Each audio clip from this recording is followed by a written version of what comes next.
developing story on the Myles Garrett front. The defensive end officially requested a trade last month. New details emerging from the team today saying that there is a lack of relationship between ownership and Garrett in Cleveland. Jeremy Fowler is here with the latest to expound on this a lot more. What more can you tell us, Jeremy?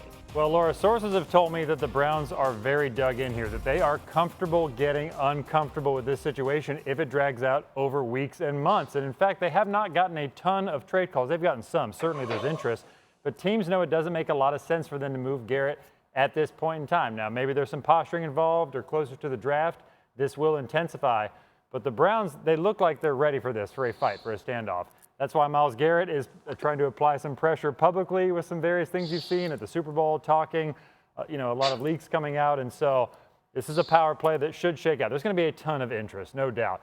Part of the issue is the teams that want him or the teams that he wants to go to are contenders. They pick later in the first round, in the 20s, or maybe if you're Philadelphia, it's 32. That makes it difficult to put together the right kind of package that is going to move them off their spot. And as you know, he said he wants to go to a contender too. So it makes a ton of sense when it comes to potential destinations. Jeremy's with us all show long, so a lot more coming from him.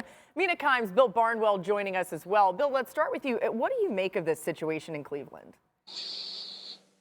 There's just a major disconnect here between the entire Browns roster and what's happened financially since this Deshaun Watson contract. I mean, go back to last year. Joe Flacco outplays Deshaun Watson at the end of the season. Joe Flacco doesn't come back because the organization knew fans were going to be chanting for Joe Flacco the moment Deshaun Watson struggled in 2024. Watson's having one of the worst seasons in recent NFL history, 11th worst QBR since 2007. Early in the year, Kevin Stefanski comes in week out and says he gives us the best chance to win.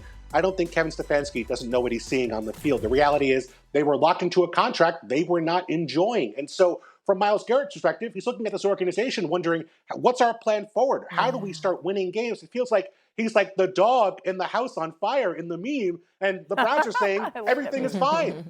It's not fine. It is a mess. And so I think from an ownership down perspective, a good organization will be getting Myles Garrett on board. What's the plan here? What's the role here? What are we doing at quarterback? It doesn't sound like that's happening here with the Cleveland Browns. It's hard for me not to contrast what we're hearing about Myles and not meeting with the owner with what we see with Max Crosby in Vegas, who's another one of the best pass rushers in the NFL, who just signed an early extension. That's another team that hasn't had a ton of success at the quarterback position as of late, but they have made it very clear that Crosby is a part of this franchise moving forward. He's the face of the team. He is very involved, it feels like, in their decision-making process. And I completely agree with Bill. If I'm Myles Garrett, it's hard not to look at the choices that the team has made over the last few years at the most important position in football and not have skepticism about their path going forward. That said, it's also not hard to see why the Browns don't want to do this. It's not just because Myles Garrett is a generational player, future Hall of Famer, arguably the best defensive player in the NFL. You don't want to move on from players like that, even if you're rebuilding. Yeah. They would also be taking a sizable cap hit if they traded him, particularly if they trade him ahead of this draft. He's counting $36 million against the cap. I believe it's a $16 million hit. And there's questions about how big of a package they would get. Jeremy could probably speak to this better than I, but I haven't heard reports or rumors that a Khalil Mack-style trade with multiple firsts is on the table or being rumored about. So if I'm the Browns, I'm wondering, well, why would we do this unless the player's actually going to hold out?